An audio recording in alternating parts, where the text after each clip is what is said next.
కేంద్ర ప్రభుత్వ రైల్వే సంస్కరణలపై ప్రత్యేక కార్యక్రమం ఇప్పుడు వింటారు.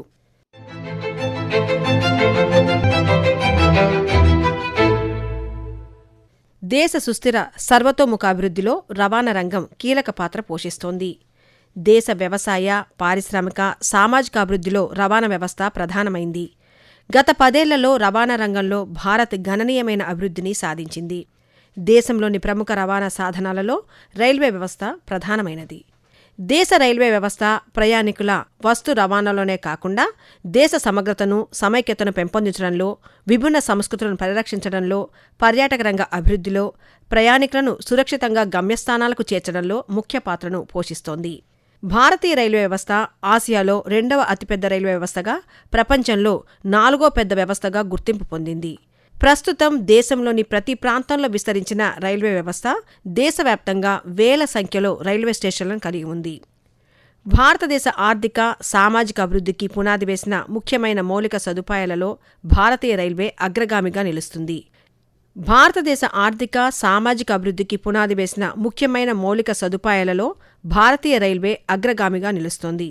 దేశవ్యాప్తంగా విస్తరించిన విస్తృత రైల్వే నెట్వర్క్ కేవలం ప్రయాణ సౌకర్యానికే పరిమితం కాకుండా పరిశ్రమల అభివృద్ధి, వాణిజ్య విస్తరణ, ప్రాంతీయ, జాతీయ సమగ్రతను కూడా బలమైన ఆధారంగా నిలుస్తోంది. గ్రామీణ ప్రాంతాలను పట్టణాలతో కలుపుతూ సరుకు రవాణాను వేగవంతం చేస్తూ ఉద్యోగ అవకాశాలను సృష్టిస్తూ రైల్వేలు దేశ ఆర్థిక వ్యవస్థకు వెన్నెముకగా పనిచేస్తున్నాయి. తక్కువ ఖర్చుతో భారీ స్థాయిలో ప్రజలు మరియు సరుకును రవాణా చేయగల సామర్థ్యమున్న రైల్వేలు సుస్థిర అభివృద్ధి లక్ష్యాలను సాధించడంలో కూడా కీలక పాత్ర పోషిస్తున్నాయి. దేశంలో ఎక్కువ మంది ప్రజలు ఆధారపడిన ప్రధాన ప్రయాణ సాధనం రైలు అని చెప్పవచ్చు. దీని ద్వారా తక్కువ ఖర్చుతో దేశంలోని నలుమూలలకు రాకపోకలు సాగించవచ్చు. మిగిలిన రవాణా సాధనాలతో పోల్చితే వేగంగా గమ్యస్థానాలకు చేరుకోవచ్చు. భారతదేశ అభివృద్ధిలో కీలకమైన మౌలిక సదుపాయాలలో రైల్వేలు ఒకటని చెప్పవచ్చు.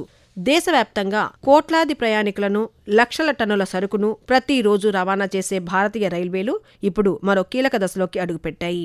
రైల్వే వ్యవస్థను మరింత ఆధునికంగా, సమర్థవంతంగా, పారదర్శకంగా మార్చే లక్ష్యంతో రీఫార్మ్ ఎక్స్ప్రెస్ పేరిట భారతీయ రైల్వే 2026లో అనేక సంస్కరణలను ప్రకటిస్తూ వస్తోంది. కేంద్ర సమాచార ప్రసార శాఖ, రైల్వే శాఖ మంత్రి అశ్విని వైష్ణవ్ 2026 సంవత్సరంలో సంస్కరణలు చేపట్టాలన్న భారతీయ రైల్వే సంకల్పానికి అనుగుణంగా 5 కొత్త సంస్కరణలను ఆమోదించామని ప్రకటించారు. ఈ కొత్త సంస్కరణల ఆమోదంతో 2026 సంవత్సరానికి మొత్తం సంస్కరణల సంఖ్య 9కి చేరిందని తెలిపారు. ప్రస్తుతం కొనసాగుతున్న రీఫార్మ్ ఎక్స్ప్రెస్ చొరవ కింద ఇప్పటికే 4 సంస్కరణలను ప్రకటించామని, మరో 5 కొత్త సంస్కరణలను ప్రవేశపెడుతున్నామని అశ్విని వైష్ణవ్ తెలిపారు. ఈ 5 కొత్త సంస్కరణలలో 2 సరుకు రవాణాకు, 1 నిర్మాణానికి, 2 ప్రయాణికుల సౌకర్యానికి సంబంధించినవని తెలిపారు. Major safety feature that we have introduced in the Vande Bharat train is anti-climbing feature. So it's a very technical thing. Whenever the coaches are connected together, then the latest technology which is prevalent in the entire world, that is anti-climbing feature, so that one coach cannot climb onto the other one. That in many places we have introduced safety fencing on both sides of the track. Thing of course is fitting the Kavach, which is going on at a very rapid pace. Item on safety on the Vande Bharat routes is the trains are now fitted with very high resolution cameras. ఈ సంస్కరణల ప్రత్యేకత ఏమిటంటే ఇవి కేవలం విధాన మార్పులు కాకుండా స్పష్టమైన గణాంకాలు, ఫీల్డ్ స్టడీలు, పరిశ్రమ అభిప్రాయాల ఆధారంగా రూపొందించారు. మొత్తం 9 సంస్కరణల్లో 5 కొత్త మార్పులు రైల్వే రంగంలోని 3 కీలక విభాగాలైన కార్గో రవాణా, నిర్మాణ నాణ్యత, ప్రయాణికుల సౌకర్యం, ఉప్పు రవాణా లక్ష్యంగా చేసుకున్నాయి. భారతదేశం ప్రపంచంలో అతిపెద్ద ఉప్పు ఉత్పత్తిదారుల్లో ఒకటి. ప్రతి సంవత్సరం సుమారు 35 మిలియన్ టన్నుల ఉప్పు ఉత్పత్తి అవుతోంది. అయితే ఇందులో కేవలం 9.2 మిలియన్ టన్నులు మాత్రమే రైల్వే ద్వారా రవాణా అవుతున్నాయి. అంటే ఈ రంగంలో రైల్వేలకు ఇంకా విస్తారమైన అవకాశాలు ఉన్నాయని స్పష్టంగా తెలుస్తోంది. పరిశ్రమల కోసం ఉపయోగించే ఉప్పులో రైల్వేల వాటా కేవలం 25% మాత్రమే ఉండగా, వినియోగదారుల కోసం ఉపయోగించే ఉప్పులో అది 65% వరకు ఉంది. Reform number 5, salt transportation. Bharat one of the largest producer है salt का, लेकिन रेलवे के पास इसका बहुत कम शेयर आता है. Out of 35 million ton, only about 9 million tons comes to railway. सबसे बड़ी चीज है वैगन का डिजाइन salt के लिए appropriate नहीं. दूसरा, ओपन वैगन रहता है अगर उसके ऊपर तारपुलिन लगाएं तो तारपुलिन लगाने के बावजूद भी पानी अंदर चला ही जाता है, so that becomes a major problem. तीसरा फैक्टर आया कि मल्टीपल हैंडलिंग रहती है सॉल्ट की, उसके कारण लॉसेस होते हैं और काफी सीरियस प्रॉब्लम्स आती है, कॉस्ट बढ़ जाती है। तो एक इसका सोल्यूशन निकला, एक टॉप लोडिंग साइड डिस्चार्ज, वैसा स्टेनलेस स्टील का वैगन फाइनली सक्सेसफुल। ఈ అవకాశాలను పూర్తిగా వినియోగించుకోవడంలో కొన్ని నిర్మాణ సంబంధిత సమస్యలు అడ్డంకిగా నిలిచాయి. వ్యాగన్లలో తుప్పు పట్టడం, ఓపెన్ వ్యాగన్లలో నీరు చేరడం, పదే పదే లోడింగ్ అన్లోడింగ్ వల్ల నష్టం, అధిక ఖర్చులు వంటి సమస్యలు ఉప్పు రవాణాను కష్టతరం చేశాయి. ఈ నేపథ్యంలో రైల్వేలు ప్రవేశపెట్టిన తుప్పు నిరోధక ఉప్పు, స్టెయిన్లెస్ స్టీల్ కంటైనర్లు ఒక గొప్ప సంస్కరణగా నిలుస్తాయి. టాప్ లోడింగ్, సైడ్ డిశ్చార్జ్ సిస్టంతో కూడిన ఈ కంటైనర్లు సరుకు రవాణా రంగంలో వేగం, భద్రత, ఖర్చు తగ్గింపు వంటి ప్రయోజనాలను అందిస్తాయి. ఇది మల్టీ మోడల్ రవాణాను కూడా సులభతరం చేస్తుంది. భారతదేశ ఆటోమొబైల్ పరిశ్రమ ప్రపంచంలో వేగంగా ఎదుగుతున్న రంగాలలో ఒకటి. ప్రతి సంవత్సరం సుమారు 31 మిలియన్ వాహనాలు ఉత్పత్తి అవుతున్నాయి. అందులో 5 మిలియన్ ప్రయాణికుల వాహనాలు ఉన్నాయి. అయితే ఈ భారీ ఉత్పత్తిలో రైల్వేల ద్వారా రవాణా అవుతున్న వాటా కేవలం 24% మాత్రమే.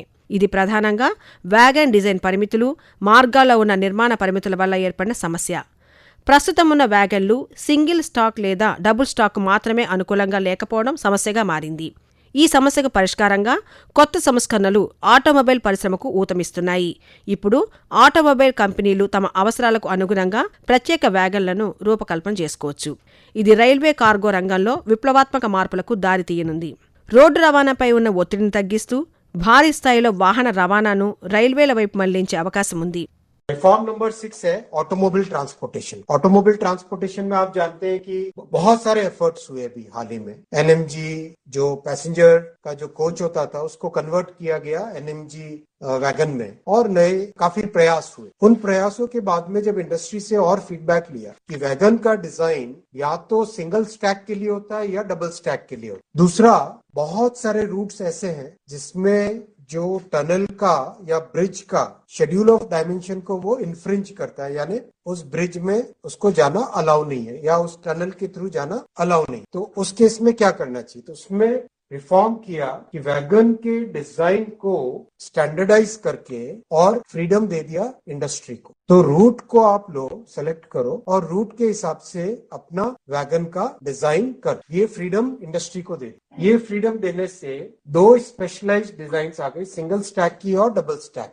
రైల్వే ప్రాజెక్టు నిర్మాణంలో నాణ్యత, సమయపాలన, బాధ్యత వంటి అంశాలను బలోపేతం చేయడానికి ప్రభుత్వం 7 కీలక మార్పులు చేపట్టింది. కాంట్రాక్టర్ల అర్హత ప్రమాణాలను 30% నుంచి 50% పెంచడం, బిడ్ సెక్యూరిటీని 2%గా నిర్ణయించడం, 10 కోట్ల రూపాయలకు పైగా ప్రాజెక్టులకు బిడ్ సామర్థ్య అంచనాను తప్పనిసరి చేయడం వంటి చర్యలు పారదర్శకతను పెంచుతాయి. సబ్ కాంట్రాక్టింగ్ పరిమితిని 70% నుంచి 40% తగ్గించడం ద్వారా కాంట్రాక్టర్ల బాధ్యతను పెంచింది. ఇకపై వారు కనీసం 60% పనిని స్వయంగా నిర్వహించాలి. అదేవిధంగా తక్కువ ధరకు బిడ్లు వేయడం ద్వారా ప్రాజెక్టులను ఆలస్యం చేసే పరిస్థితులను నివారించడానికి 5% అదనపు పనితీరు గ్యారంటీ విధానం అమలు చేయనుంది. ఈ మార్పులు నిర్మాణ రంగంలో నాణ్యతను పెంచడమే కాకుండా ప్రాజెక్టులను సమయానికి పూర్తి చేయడంలో కీలక పాత్ర పోషిస్తాయి. టికెట్ బ్లాక్ మార్కెటింగ్, తత్కాల్ దుర్వినియోగం వంటి సమస్యలు చాలా కాలంగా రైల్వేలకు సవాలుగా ఉన్నాయి. ఈ సమస్యలను పరిష్కరించేందుకు రైల్వే టెక్నాలజీ ఆధారిత చర్యలు తీసుకున్నాయి. సుమారు 3 కోట్ల నకిలీ అకౌంట్లను తొలగించడం, ఆధార్ ఓటీపీ ధృవీకరణ వంటి చర్యలతో టికెట్ లభ్యత గణనీయంగా మెరుగుపడనుంది. जो बिचौलिए और टाउट्स टिकट को तुरंत लेना चाहते हैं उसके ऊपर बहुत कड़ी कार्रवाई हुई है। 3 करोड़ से ज्यादा फेक अकाउंट हटाए गए और कई जगह टेक्नोलॉजी के माध्यम से एक साथ टिकट बुक कर देते थे, वो करीब बहुत बड़ी मात्रा में उसको समाप्त कर दिया गया है। आज जेन्युइन पैसेंजर्स को कंफर्म टिकट मिलने लगा है। టికెట్ రద్దు సమయాలను కూడా పెంచుతూ 72 గంటలు, 24 గంటలు, 8 గంటలుగా నిర్ణయించారు. అదేవిధంగా రిజర్వేషన్ చార్టు తయారీ సమయాన్ని 9 నుంచి 18 గంటల ముందుకు మార్చారు. ఈ మార్పులు ప్రయాణికులకు ముందస్తు ప్రణాళికకు సహాయపడటంతో పాటు టికెట్ దుర్వినియోగాన్ని తగ్గిస్తాయి. ప్రయాణికుల సౌకర్యాన్ని దృష్టిలో పెట్టుకుని మరికొన్ని ముఖ్యమైన మార్పులను భారతీయ రైల్వే చేపట్టింది. ఇప్పుడు ప్రయాణికులు ట్రైన్ బయలుదేరే ముందు 30 నిమిషాల వరకు బోర్డింగ్ స్టేషన్ మార్చుకునే అవకాశం పొందుతున్నారు. ఇది అనివార్య పరిస్థితుల్లో ఎంతో ఉపయోగకరంగా ఉంటుంది. అదేవిధంగా రైల్వే సీటు క్లాసును మార్చుకునే సదుపాయం కూడా చివరి నిమిషం వరకు అందుబాటులో ఉండటం ప్రయాణ అనుభవాన్ని మెరుగుపరుస్తుంది. గతంలో భారతీయ రైల్వే చేపట్టిన సంస్కరణల ప్రభావం ఇప్పటికే ఫలితాలను ఇస్తున్నాయి. ఉదాహరణకు సిమెంట్ రవాణాలో భారీ పెరుగుదల కనిపించింది. 2025 సెప్టెంబర్లో 37,000 టన్నులు ఉండగా 2026 జనవరిలో 95,000 టన్నులుగా ఉంది. ఈ గణాంకాలు సంస్కరణల ప్రభావాన్ని స్పష్టంగా తెలియజేస్తున్నాయి. ఈ సంస్కరణలు కేవలం తాత్కాలిక మార్పులు కాకుండా దీర్ఘకాలిక దృష్టితో రూపొందించారు. రైల్వేలను డిజిటల్, ఆధునిక, సమర్థవంతమైన వ్యవస్థగా మార్చడం ప్రధాన లక్ష్యం. కార్గోల విస్తరణ, ప్రయాణికుల సేవల మెరుగుదల, నిర్మాణ నాణ్యత పెంపు వంటి 3 ప్రధాన స్తంభాలుగా ఈ సంస్కరణలని చెప్పవచ్చు. ఈ మార్పులు రైల్వే వ్యవస్థను మరింత బలంగా, సమర్థవంతంగా తీర్చిదిద్దుతాయి.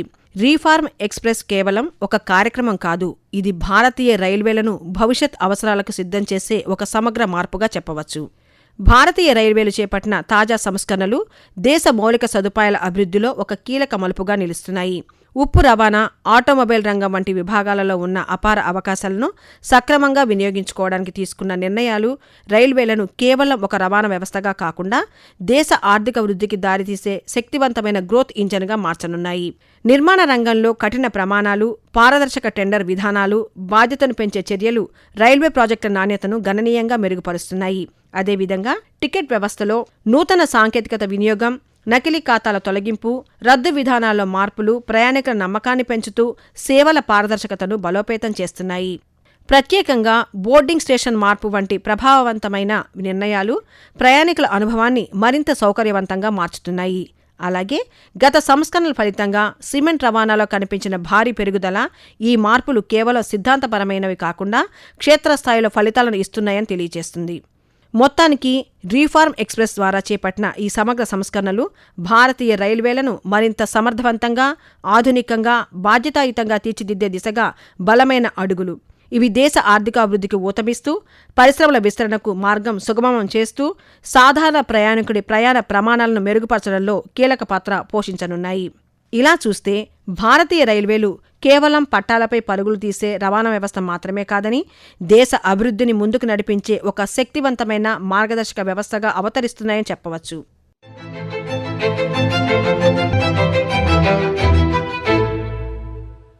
కేంద్ర ప్రభుత్వ రైల్వే సంస్కరణలపై ప్రత్యేక కార్యక్రమం ఇప్పటి వరకు విన్నారు.